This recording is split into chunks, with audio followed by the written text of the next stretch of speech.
In the heart of a foreign city, hidden beneath the neon glow of a nightclub called Hell, lurked a ghost, a mastermind, a monster called Cerberus.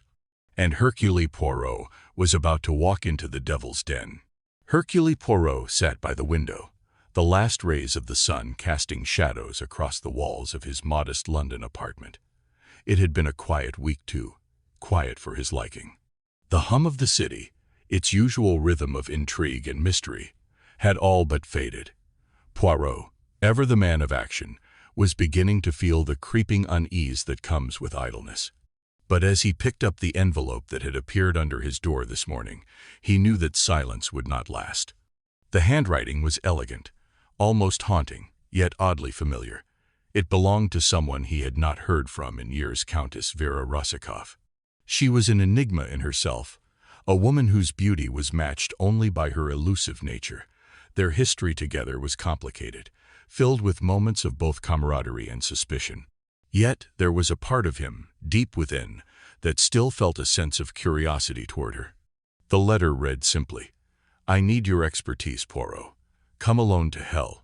Midnight. Trust no one. The game has changed." Hell. The name struck Poirot immediately. It was the name of an exclusive nightclub, hidden in the darkest corner of the city, a place where the city's wealthiest and most dangerous gathered, where shadows whispered and the law turned a blind eye. It was a world Poirot had only heard of in hushed tones, never seen firsthand, but the Countess's request was not something he could ignore. She had always been clever, perhaps too clever in her words, though few held a weight he could not dismiss. He folded the letter carefully, his fingers lingering on the parchment as if weighing the decision. There was danger in every corner of this city, but Poirot was not a man to shy away from a challenge. His instincts, sharp as ever, told him that this was not just a casual visit. No, this was something more. This was a call to unravel a mystery he could not yet comprehend. As midnight approached, Poirot stood before the mirror, adjusting his suit, his reflection showing a man who, though seasoned by many cases, still carried the weight of a quiet uncertainty. For a moment he wondered what had led Countess Rossikoff to contact him now. What had drawn her to this place of sin and decadence? The streets outside were damp, shrouded in mist. Poirot's mind raced, but his exterior remained calm, composed. A black cab arrived at the entrance of the nightclub, and as Poirot stepped inside, the world of London faded into something darker, something far more dangerous. Hell was hidden beneath layers of secrecy, and even as the velvet ropes parted to allow him entry, Poirot could sense the oppressive atmosphere that lingered in the air like a thick fog. The club's neon lights flickered, casting an eerie glow on the extravagant decor, and the air was thick with the scent of expensive perfume, cigar smoke, and something else, something more sinister. The patrons were a mixture of the elite and the underworld, their faces masked by the dim lighting, but their eyes, those cold, calculating eyes, betrayed the true nature of the place. A whisper of danger clung to every word spoken, every movement made, and yet, in the center of it all, Poirot's mind was sharp, his eyes scanning the crowd with meticulous precision. He was greeted by a familiar face, the Countess Vera Rossikoff herself, her presence as magnetic as ever. She stood at the edge of a lavishly decorated booth, the red velvet curtains draped like a curtain to the underworld. Her smile was warm, but her eyes told a different story, one of fear, of something far more dangerous than anyone could imagine. "You came, Poirot," she said softly, her voice tinged with an emotion Poirot could not place. "But I fear you are not here just to observe. You are here to face something far darker than you could ever imagine." Before Poirot could respond, a sharp voice interrupted their conversation, and a figure in the corner of the room caught his attention, a man cloaked in shadows, his eyes gleaming with malice. He spoke only one word, but it sent a chill down Poirot's spine. "Cerberus." The name hung in the air, a whisper that carried weight beyond its syllables. Poirot's pulse quickened, but his expression remained unreadable. Cerberus was not just a name, it was a myth, a legend whispered in the darker circles of the city. A criminal mastermind whose face was never seen, whose methods were never known, and whose crimes spanned continents, But despite the rumors, no one had ever captured him. No one had ever even gotten close. As Poirot stepped deeper into the world of hell, the pieces began to fall into place. There was more to this nightclub than just its reputation. The patrons, the strange alliances, the nervous glances exchanged behind veils of luxury pointed towards something much larger, much more dangerous than a simple smuggling ring. Hell was the mask, Cerberus was the puppet master, and Poirot had just walked into the heart of the game. But there was something else, something gnawing at him, the realization that this investigation was no longer just about catching a criminal. It was about a much darker force, one that had ensnared them all, and Poirot was no longer sure who was playing whom. Was it possible that the Countess had invited him here to uncover a truth that could destroy them all? Was it possible that the Countess had invited him here to uncover a truth that could destroy them all? Cliffhanger ending. The game begins. As Poirot surveyed the room, his mind racing through the possibilities, a sudden voice sliced through the tension. "You've seen enough, Hercule Poirot. But the question is, have you figured it out, or will you be the next one to disappear?" Before he could react, the lights flickered violently, plunging the room into darkness. A piercing scream echoed from somewhere within the depths of the club. Poirot's pulse raced, his mind already calculating his next move. And then, as quickly as it had begun, the lights flickered back on only to reveal a chilling sight. The Countess standing motionless, her eyes wide with terror. But she wasn't alone. Behind her, a shadow loomed, and in that fleeting moment, Poirot understood the unthinkable. The greatest enemy he had ever faced was not an outsider but someone he had trusted all along. The game was only just beginning, and the true mastermind was yet to be revealed. The whisper of Cerberus. The air in hell was thick with a perfume of smoke and mystery, an intoxicating blend of excess and secrecy. Hercule Poirot, standing at the entrance, felt the hairs on the back of his neck rise. The club's exterior promised luxury, but inside, the glittering chandeliers and silk-draped walls only highlighted the shadows lurking in every corner. The music, a soft melody, felt as if it were seeping out of the very walls, melancholic, hypnotic, and strangely unsettling.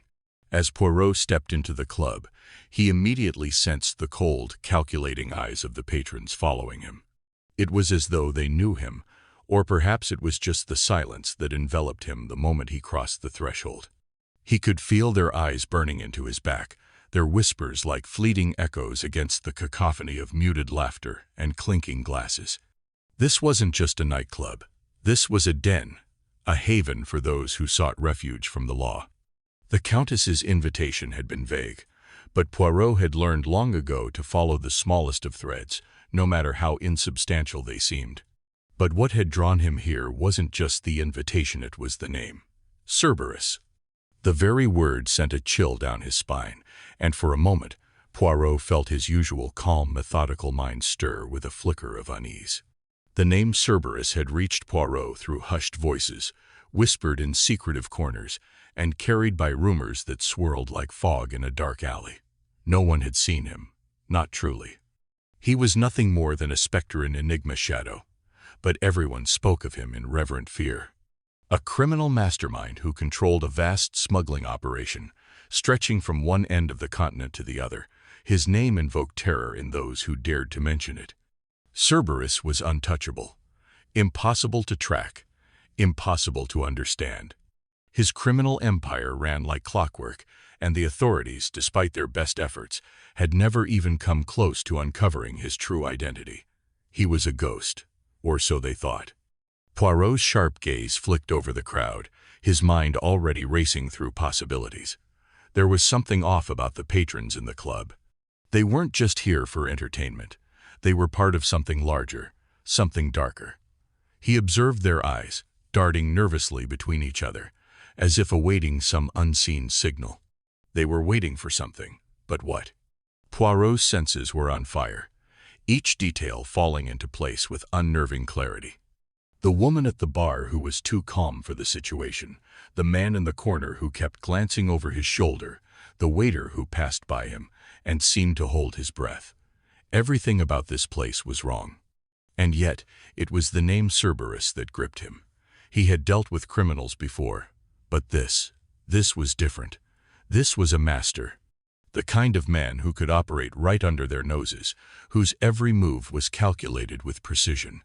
Poirot was no stranger to danger, but the more he heard about Cerberus, the more the puzzle pieces didn't fit. How could such a figure exist? Was Cerberus a man, or was he simply a myth born from fear? His mind buzzed with questions, yet no answers presented themselves. Not yet. Then, a voice low, urgent cut through the din of the club. A figure approached Poirot. A woman with eyes too dark to be trusted, her lips curling into a smile that didn't reach her eyes. She spoke in a tone just above a whisper, as if the very walls of the club might be listening. "You've come to see him, haven't you? Cerberus." Poirot's heart skipped a beat, but his face remained unreadable, as always. "I have come for a conversation," he replied, his French accent smooth as velvet. She leaned closer, her breath warm against his ear, her fingers grazing the edge of his sleeve. "You are not ready for the truth, Monsieur Poirot. Not here, not now." Before he could respond, she vanished back into the crowd, leaving behind only a lingering sense of dread. The club, once just a strange curiosity, now felt like a pit of vipers, each person with a secret, each conversation laced with hidden meaning. Poirot's thoughts raced, his pulse quickening. Was this just the beginning? He had stumbled into a game far more dangerous than he had ever anticipated. But Poirot was never one to back down from a challenge. His gaze swept over the room again, each individual now a potential piece of the puzzle. And as he began his careful observation, he could feel the invisible web of danger closing in on him, tightening with every passing second. The game was on, but Poirot knew that in this world of shadows, sometimes the hunter becomes the hunted. Cliffhanger ending. Suddenly, a loud crash echoed from the back of the club. The music faltered for a split second. Poirot's eyes darted to the source of the sound, only to see the crowd stir in uneasy excitement. Then, a door slammed open, and a figure, silhouetted against the dim lights, stepped into the room. For a moment, Poirot could hardly breathe. It wasn't the expected figure Cerberus, but the stranger's face was a mirror of something more familiar, something haunting. Poirot froze, his mind racing. Could it be? Was Cerberus right there, standing before him, in plain sight? A single thought flashed through Poirot's mind. This night will end in blood. A single thought flashed through Poirot's mind. This night will end in blood. The art of observation. The deeper Hercule Poirot delved into the heart of hell, the more the club revealed its sinister secrets. The atmosphere, which had initially seemed like an opulent haven of hedonistic pleasure, now felt like a cagey, gilded prison, where the walls were lined with whispers and the air was thick with tension. The music, though lavish and enticing, had a hollow, distant quality, as though it were playing in the background of some faraway, forgotten memory. Poirot, ever the master of observation, let his senses work on overdrive. His mind, trained in the fine art of deduction, picked up on every subtle detail, every shift in tone, every movement that didn't quite match the music. He surveyed the room with methodical precision, his eyes flicking from one figure to the next. In the shadows, in the corners, and in plain sight each patron had a story, and Poirot was piecing them together like fragments of a shattered mirror. There was the woman in the red dress, her eyes darting nervously to the back of the room every few minutes, her fingers trembling as she adjusted her drink. Poirot knew the sign she wasn't just afraid of something. She was anticipating it. Then, across the room, a man in a dark suit exchanged a brief nod with the bartender, his lips curling into a grin that seemed entirely out of place in such a setting. That grin didn't belong to a man who was simply enjoying his evening. No, this was the grin of someone who was in control, someone who knew something the others didn't. Poirot's mind clicked into gear. He watched a pair of men in the far corner, seated in the dim light, their voices low, but their movements deliberate. A brief touch of their fingers, a flash of an envelope being passed from one to the other. The envelope disappeared, and in the blink of an eye, one of the men stood up, his back to Poirot, and walked into the depths of the club. No one paid him any attention, but Poirot did. There was something about these interactions, these glances, these fleeting gestures, each one a thread in the web Poirot was beginning to unravel. The patrons, so seemingly normal on the surface, were all connected. The conversations that filled the air were filled with more than just small talk. They were coded. Every word seemed like a cipher, every gesture a signal. The club, Hell, was more than just a social venue. It was a stage, and its actors were playing roles that concealed far darker intentions. Poirot's attention shifted to the dance floor, where couples swirled in a hypnotic, almost trance-like rhythm. Yet, even in the elegance of their movements, Poirot caught glimpses of something unnatural. Their eyes disconnected. Absent betrayed them. These weren't lovers caught in the moment. They were players in a deadly game, following instructions they couldn't question. And then there was the eerie pattern. It had begun as a whisper, a hushed rumor, but Poirot had confirmed it with his own eyes. People were disappearing. No one left through the front door. It was as though the club had swallowed them whole. One by one, they vanished into the shadows, and Poirot couldn't shake the feeling that they weren't simply leaving, they were being taken. But by whom? And why? The more Poirot observed, the clearer it became.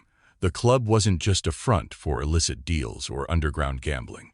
Hell was a sanctuary, a meeting place for criminals who moved like ghosts in the dark. It was a labyrinth, its walls echoing with secrets too dangerous to speak aloud.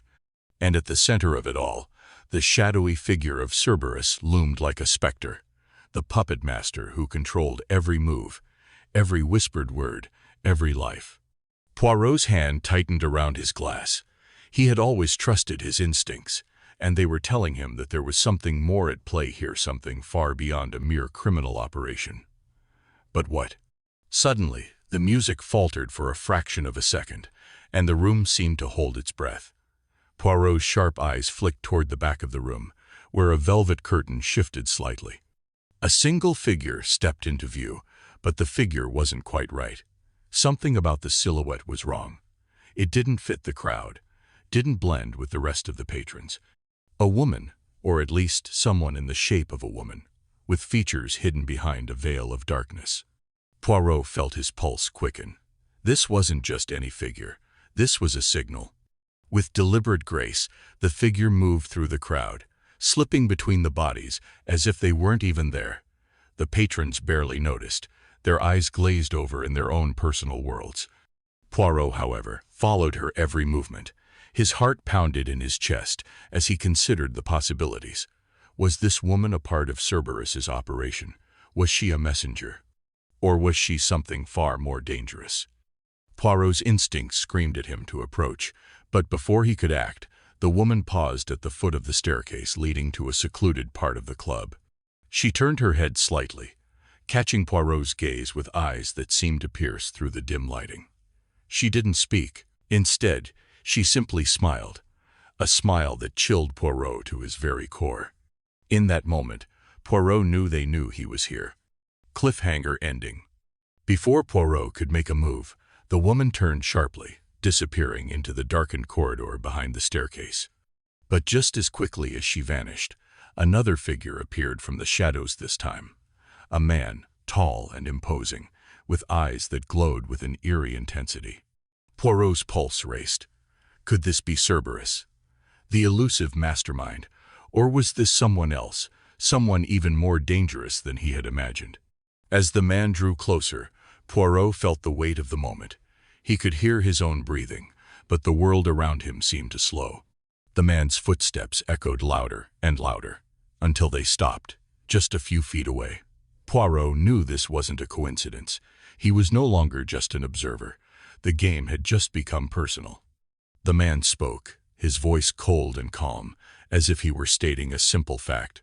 "You shouldn't have come here, Poirot. Now you've become part of the game." A dangerous game of cat and mouse. Poirot had always been a master of reading people, and as he spoke to each of the club's patrons, he sensed something darker beneath the surface. The more questions he asked, the more evasive their answers became. His every move was watched, every word he spoke dissected.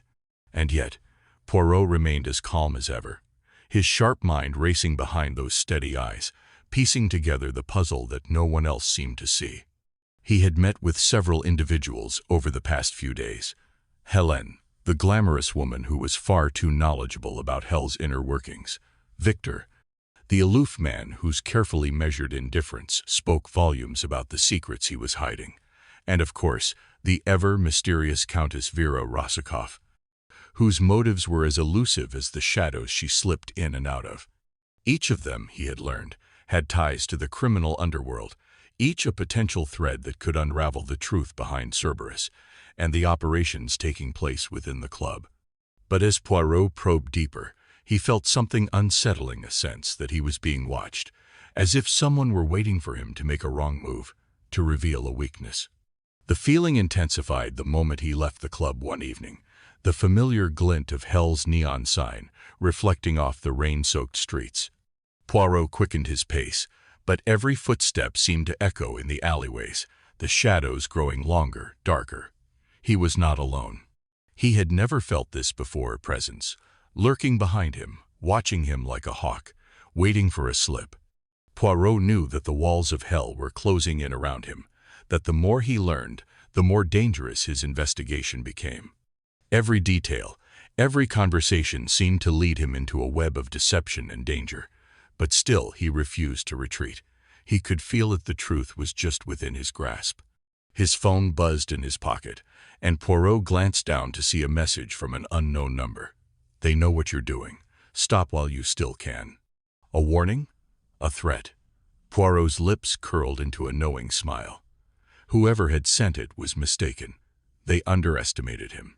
He wasn't a man to be frightened off, not by an anonymous message or by shadowy figures lurking in the corners of hell. Still, the unease persisted. Poirot's steps grew more deliberate, his mind calculating every possibility. He knew he couldn't keep following the trail blindly.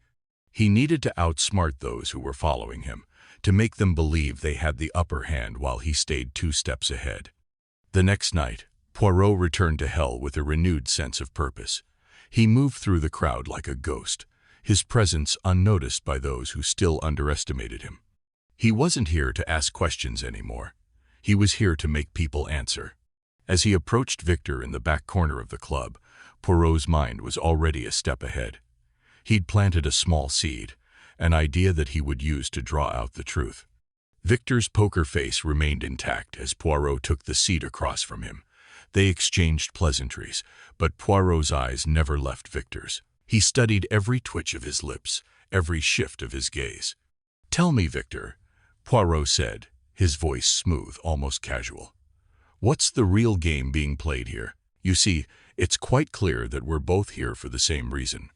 Victor's eyes narrowed, and Poirot felt a flicker of something, perhaps suspicion, perhaps fear. Victor reached for his drink, his hand trembling ever so slightly. "Your game is dangerous, Poirot," Victor replied, his voice low. "You have no idea what you're up against." Poirot leaned in, his gaze unwavering. "Oh, but I do. You see, I've already figured out who Cerberus is." The words hung in the air like a challenge, and Poirot could see the tension in Victor's posture. For the first time, he sensed a crack in Victor's composure. Before Victor could respond, a flash of movement caught Poirot's eye. Someone, a figure in black, moving through the crowd, watching them with an intensity that spoke volumes. The figure's face was hidden by a dark hood, but Poirot knew instinctively that they weren't just another patron. This person was far too interested in their conversation, their presence far too deliberate. Poirot's hand moved slowly to his pocket, his fingers brushing the handle of his concealed gun, just in case. His instinct screamed at him to act, to make a move. But instead, he sat back and waited, playing the game with a patience that only he could muster. Suddenly, the figure in black disappeared into the shadows, and Victor shifted in his seat, the tension rising in his eyes. Poirot was certain that Victor knew more than he was letting on. But before he could press the man further, there was a sudden explosion of noise from the back of the club, a loud crash, followed by the sounds of chaos. People screamed, lights flickered, and the once glamorous club was thrown into turmoil. Amid the confusion, Poirot's mind raced.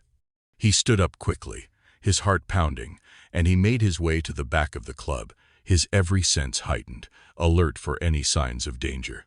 The chaos was orchestrated. Someone wanted him distracted, and Poirot knew exactly who that someone was.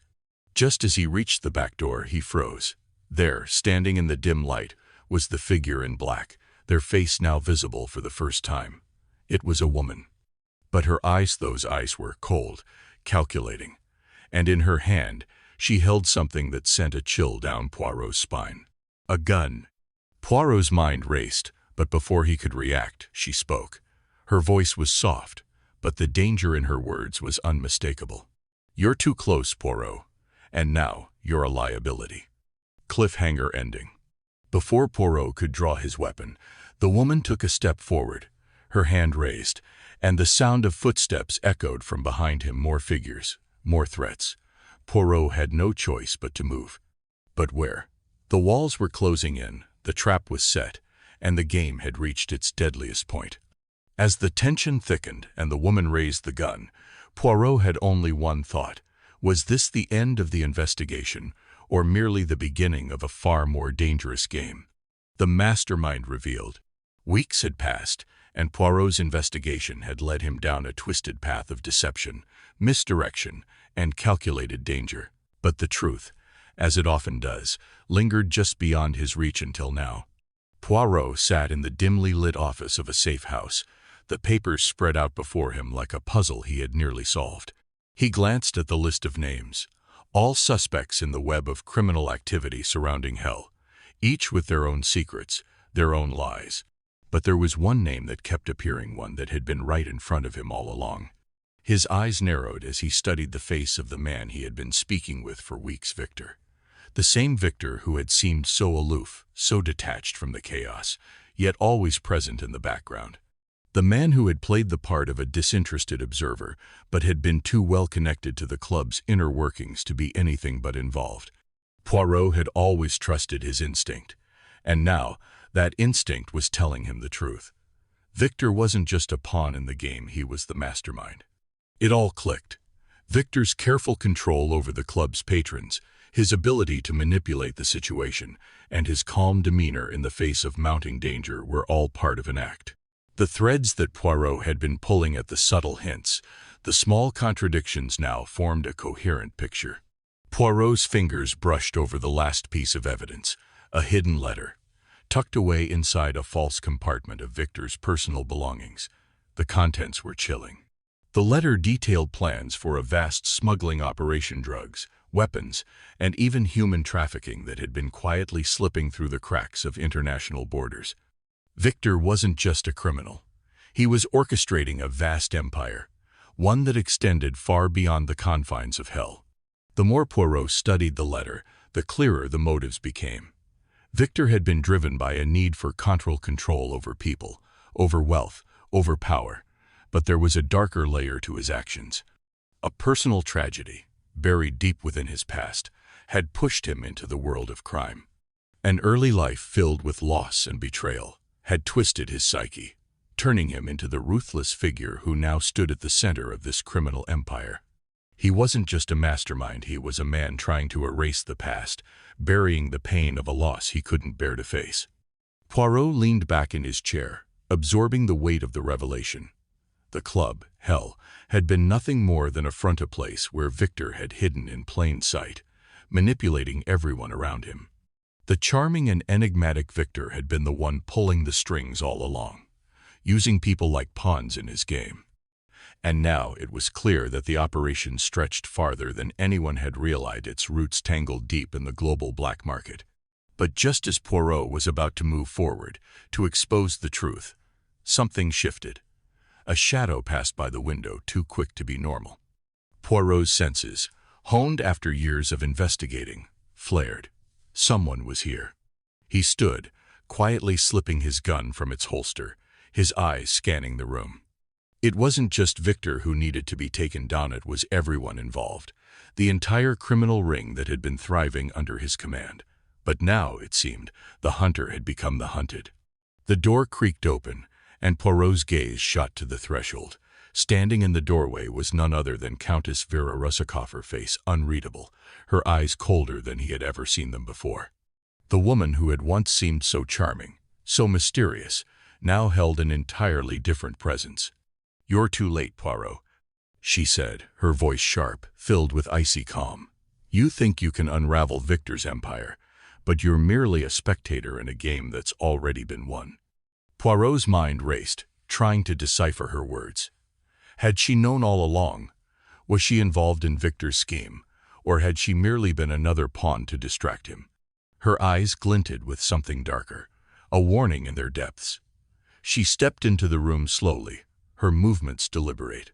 The weight of her presence seemed to fill the space, the tension palpable. "You've uncovered the truth, haven't you?" she continued, her lips curling into a cold smile. "But you see, Poirot, the truth is far more dangerous than you realize.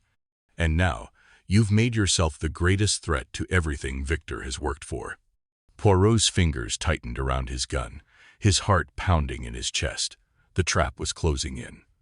But even as the stakes grew higher, Poirot remained composed, his sharp mind calculating his next move.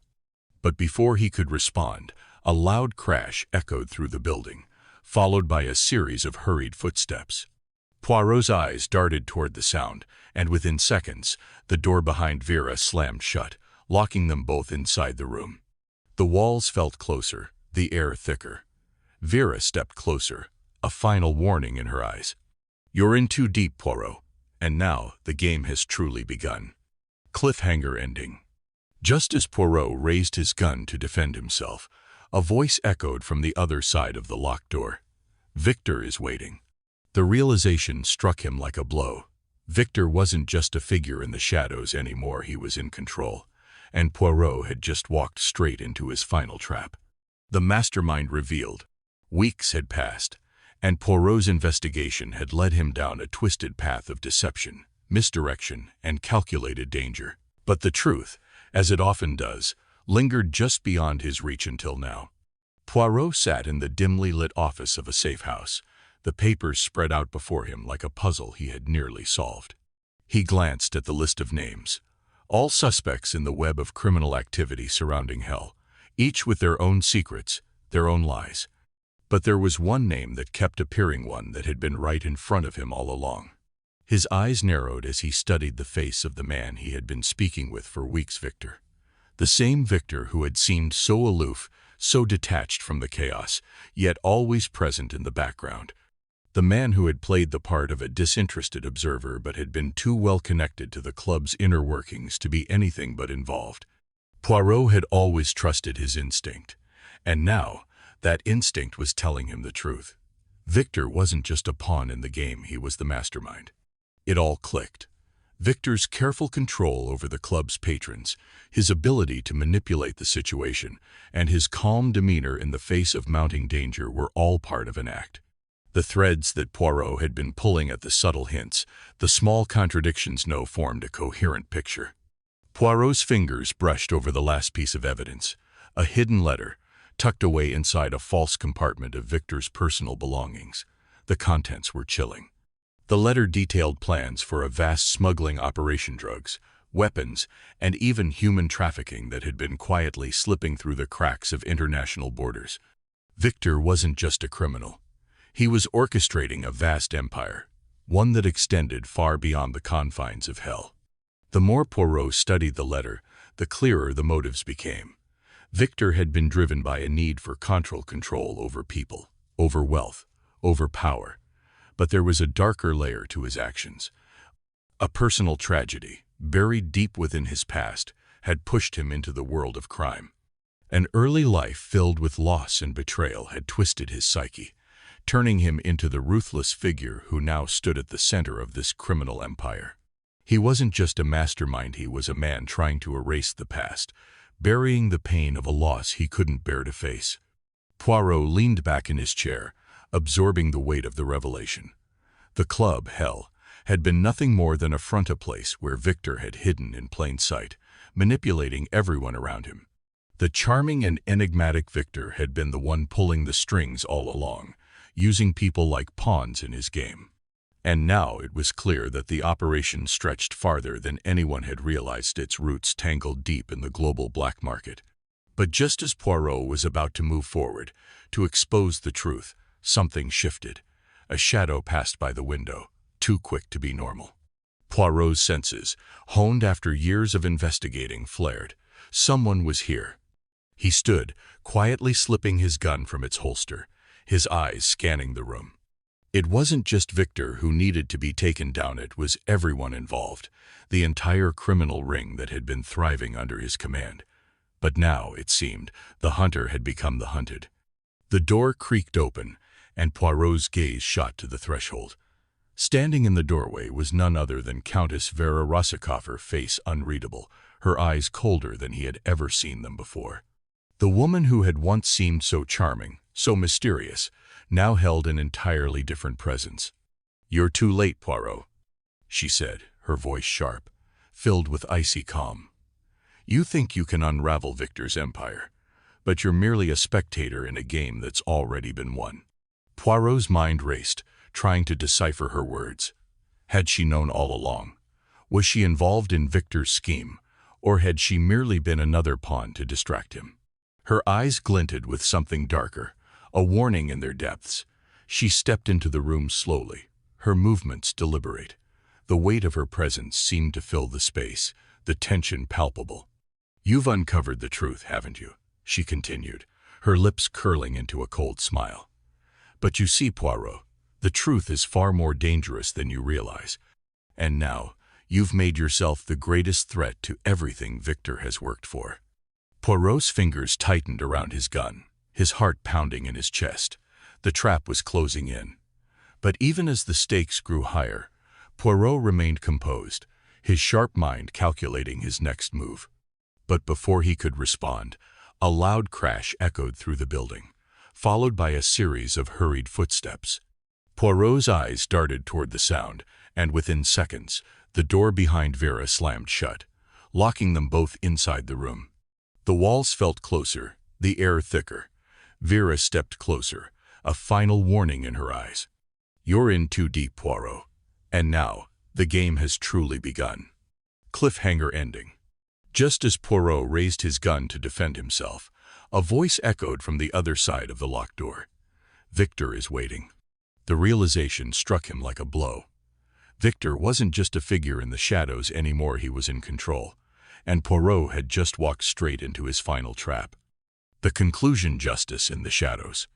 The faint glow of the city's streetlights flickered like distant stars as Poirot stood before the now-abandoned Hell nightclub, the scene of so many twisted secrets and dangerous games. The doors had been sealed, the club closed down, and the criminals who had once thrived in its shadows were now either imprisoned or scattered, their empire crumbling to dust. Poirot, ever composed, surveyed the ruins of what had once been a glittering den of corruption and intrigue. The ghostly echoes of the club's haunting atmosphere seemed to still linger in the air, as though the building itself couldn't quite shake off the weight of its dark past. But for Poirot, the work wasn't done. The capture of Cerberus, the mastermind behind the smuggling ring, had been a victory, yes. Yet as he walked away from the wreckage of the club, a sense of unease gnawed at him. The case had been solved, the criminal empire dismantled, but the deeper questions remained unanswered. Cerberus had not been the only one operating in the shadows.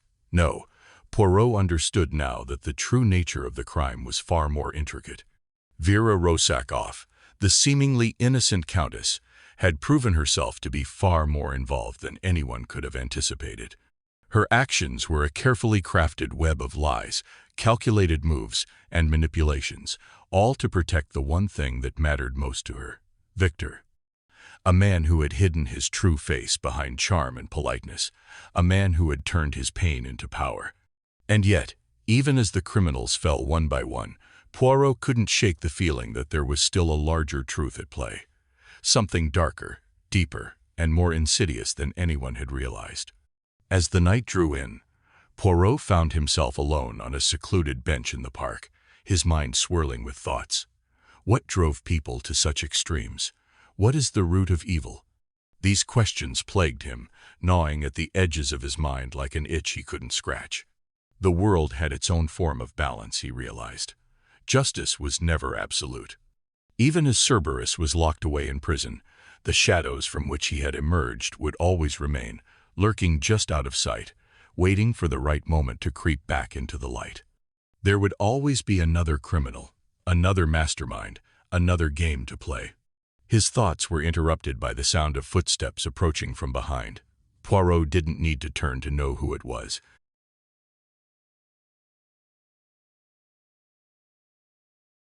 "Vera," he said quietly, his voice tinged with a mix of weariness and curiosity. The Countess had appeared once again, stepping out of the darkness like a phantom, her presence cold yet compelling. She had not been arrested, as Poirot had expected. She was still free, still walking the streets as though nothing had changed. "You've solved the case, Poirot," Vera said softly, her eyes glistening in the dim light. "But the truth is never as clean as you think it is it?" Poirot said nothing, but his gaze hardened. He could see the truth in her eyes, now the truth that had been hidden all along. Vera's involvement in the operation had been much more than he had ever suspected. She wasn't just a woman lost in Victor's shadow, she had been his partner in every sense of the word, a calculating force behind the crimes that had unfolded. But as much as Poirot had uncovered, there was still a sense of unfinished business between them. Her calm demeanor and her hidden motives had never truly revealed themselves, and Poirot was left with an unsettling feeling that this was not the end of their story. "You've dismantled Victor's empire," she continued, her voice almost mocking. "But you haven't destroyed the heart of it. The game. It's far from over, Hercule Poirot. You may have won this battle, but the war—" She paused, the smile on her lips thin and dangerous. "The war is just beginning." Poirot's heart skipped a beat. What was she implying? The look in her eyes wasn't one of defeated, was something more chilling, something he couldn't quite place. It was as though she was daring him to follow her into the next chapter of this dangerous game. For a long moment, they stood there in silence, the weight of her words hanging in the air like a storm waiting to break. Poirot finally turned, his eyes locked with hers, a mixture of understanding and cold determination. "You may be right, Vera," he said, his voice steady. "But I have seen this game before, and in the end, it is the truth that always wins." Vera didn't respond, but the slight flicker of something, perhaps regret or recognition, crossed her face before she turned and walked away. Her figure disappeared into the shadows of the city, leaving Poirot alone in the dark. As Poirot stood there, watching her vanish into the night, a final thought crossed his mind. Who is truly the master in this game? The world was still out there, vast and full of secrets, filled with people like Victor and Vera who operated in the dark corners of society. And Poirot, ever the investigator, knew that his work was far from over. There would always be a new case, a new mystery, and a new threat lurking in the shadows. The question was never if the next challenge would come, but when. And as Poirot took a final glance at the empty moonlit street, he knew one thing for certain: the game would never end. Cliffhanger ending. Just as Poirot turned to leave, he heard a soft whisper in the air, almost imperceptible, yet unmistakable. The voice carried a chilling message that made his blood run cold. "Poirot, we are watching you." The words hung in the air like a promise of more danger to come. Was Cerberus really evil, or just a victim of the underworld? Would Poirot have survived if he had made one mistake? This was just one of Poirot's darkest cases, but there's one even more deadly. Want to hear it? Subscribe now.